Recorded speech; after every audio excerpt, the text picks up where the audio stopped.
आप सभी विद्यार्थियों को शिक्षक दिवस की हार्दिक शुभकामनाएं। आज का दिन हम भारत के पूर्व राष्ट्रपति, स्वतंत्रता सेनानी और राष्ट्र निर्माता डॉक्टर सर्वपल्ली राधाकृष्णन के जन्म दिवस के रूप में भी मनाते हैं और एक आदर्श शिक्षक के रूप में हम उनका स्मरण करते हैं। आज के दिन हम एक योग्य शिक्षक को नमस्कार करते हैं, उसका अभिवादन करते हैं। इसके पीछे क्या मंशा है कि ज्ञान की यात्रा में उस शिक्षक ने कितने निस्वार्थ भाव से अपने ज्ञान का वितरण नई पीढ़ी को किया है, जिससे ज्ञान की यह यात्रा अनादिकाल से आज तक प्रवाहित हो रही है। हम ऐसे तमाम शिक्षकों को, जिनके भीतर उनका विद्यार्थी हमेशा मौजूद रहता है, उपस्थित रहता है, उसको स्मरण करते हैं, क्योंकि हर विद्यार्थी के भीतर एक शिक्षक और हर शिक्षक के भीतर एक विद्यार्थी हमेशा उपस्थित रहता है। इन दिनों हम महाकवि जयशंकर प्रसाद की कामायनी का अध्ययन कर रहे हैं। कामायनी के पहले सर्ग की कुछ पंक्तियों को हम इधर देख रहे हैं और आज इसी क्रम में हम इन पंक्तियों को व्याख्यायित करेंगे। ओ चिंता की पहली रेखा, अरि विश्ववन की व्याली, ज्वालामुखी स्फोट के भीषण, प्रथम कंप सी मतवाली। आपको कामायनी का कथानक है वह पता है। सृष्टि प्रलय के बाद मनु किसी तरह से एक नाव पर बैठकर हिमालय की सबसे ऊंची चोटी पर अपनी प्राण रक्षा के लिए पहुँचे हैं और वहाँ से वो जल प्लावन का चारों तरफ जल ही जल का दृश्य देख रहे हैं। और इस दृश्य को देखकर उनके मन में कई तरह की विषाद, भय, चिंताएं घर कर गई हैं और इन पंक्तियों में उसी चिंता को संबोधित करते हुए मनु अपनी बात रखते हैं। वे कहते हैं, ओ चिंता की पहली रेखा। पहली रेखा, देव पुरुष है मनु, देव संस्कृति के अंग है मनु। कहीं कोई सुख समृद्धि की यात्रा पूर्व में जो रही है, उसमें कहीं दुख और चिंता पैदा करने का कोई सवाल नहीं, कोई कारक तत्व ही उपस्थित नहीं हुआ है। आज पहली बार इस सृष्टि के प्रलय के बाद मनु के मन में ये चिंता उत्पन्न हुई है कि अब इस एकांत का जो उनके चारों तरफ व्याप्त है, कोई उनसे बातचीत संवाद करने वाला तक नहीं है। ऐसे में उनके भीतर यह चिंता की पहली रेखा, पहली बार जीवन में चिंता आज प्रकट हुई है।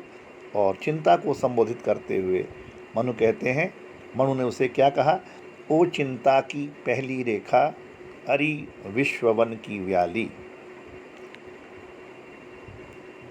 विश्ववन की व्याली कहा है। व्याली कहते हैं सर्पिणी को और विश्ववन संसार रूपी वन। चिंता को मनु ने कहा कि तू वास्तव में इस संसार रूपी वन में विचरण करने वाली और सारे जीवों को भयभीत करने वाली एक सर्पणी के समान है। इसको और आसानी से अगर हम समझें कि जैसे कि कहीं कोई वन में, बियाबान में कहीं कोई सर्प, अगर वहाँ पर जानकारी हो कि यहाँ आसपास कहीं सर्प है, तो कोई भी प्राणी वहाँ पर निडर होकर, निर्भीक होकर, सहज होकर के वहाँ फिर नहीं चल सकता। इसी प्रकार यह जो चिंता रूपी सर्पिणी, यह संसार रूपी वन में जो विचर रही है, इसके कारण से संसार के सभी मनुष्यों को ये हमेशा दुखी किए रहती है, कभी किसी को सुखी नहीं होने देती। तो मन की चिंता से, यह इस चिंता से, इस मनोवृत्ति से यह शिकायत है कि ज्वालामुखी स्फोट के भीषण, प्रथम कंप सी मतवाली।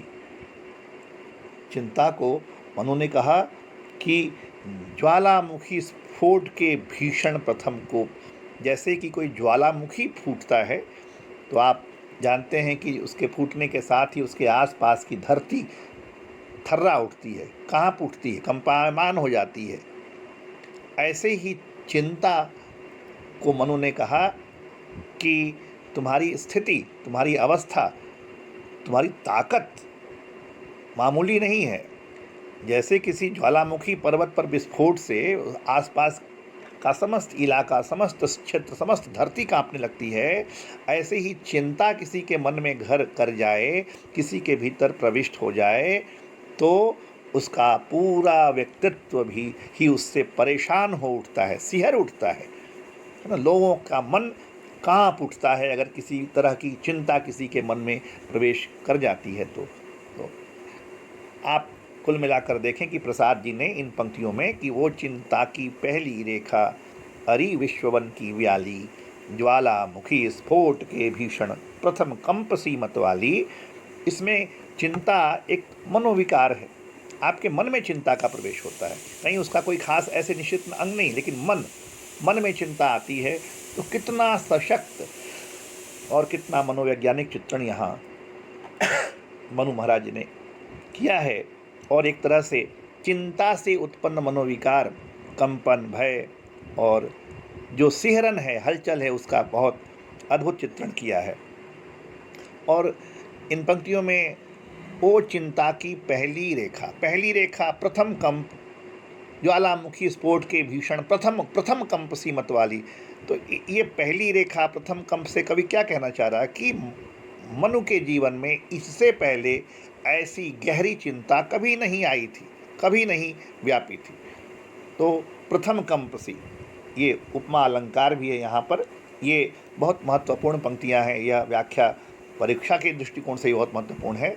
ओ चिंता की पहली रेखा, क्योंकि चिंता सर्ग की एक तरह से यह रीढ़ है, ये पंक्तियाँ जहाँ पर चिंता को संबोधित करते हैं मनु। ओ चिंता की पहली रेखा अरि विश्ववन की व्याली, ज्वालामुखी स्फोट के भीषण प्रथम कंप सीमत वाली। अगली पंक्ति, हे अभाव की चपल बालिके, री ललाट की खल लेखा, हरी भरी सी दौड़ धूप, ओ जल माया की चल रेखा। हे अभाव की चपल बालिके, मनु चिंता को संबोधित करते हुए कहते हैं कि चिंता को उन्होंने क्या, अभाव की चपल बालिके। चिंता कहाँ पैदा होती है? जहाँ कुछ कमी होती है, फिर आदमी उसके बारे में सोचता है। तो अभाव की बालिके, लड़की है तू। मनु कहते हैं अरे चिंता तो क्या है, अभाव की लड़की है, क्योंकि तेरा जन्म ही अभाव के कारण होता है। जहाँ कुछ कमी होगी तो आदमी उसकी चाहत करेगा, उसकी लालसा करेगा, है ना। और मनुष्य का री ललाट की खल लेखा, चिंता के विषय में मनु कहते हैं कि तू ललाट पर, मनुष्य के ललाट पर लिखी हुई ऐसी खल, एक ऐसी बुरी लेखा है, एक बुरा आलेख है, जिसके ललाट पर प्रकट होते ही मनुष्य को अपने दुर्भाग्य की सूचना मिल जाती है कि भाई अब आपका आगे वाला जीवन जो है वह सुखी नहीं रहेगा। और यदि तेरे जन्म से कुछ आशा तो बनती है, हरी भरी सी दौड़ धूप, है ना।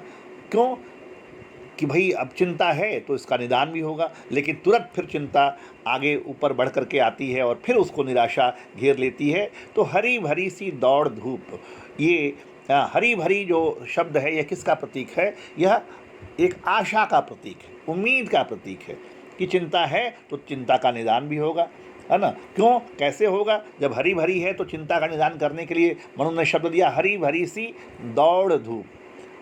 प्रयास किया जाएगा, कोशिश की जाएगी चिंता को मिटाने के लिए।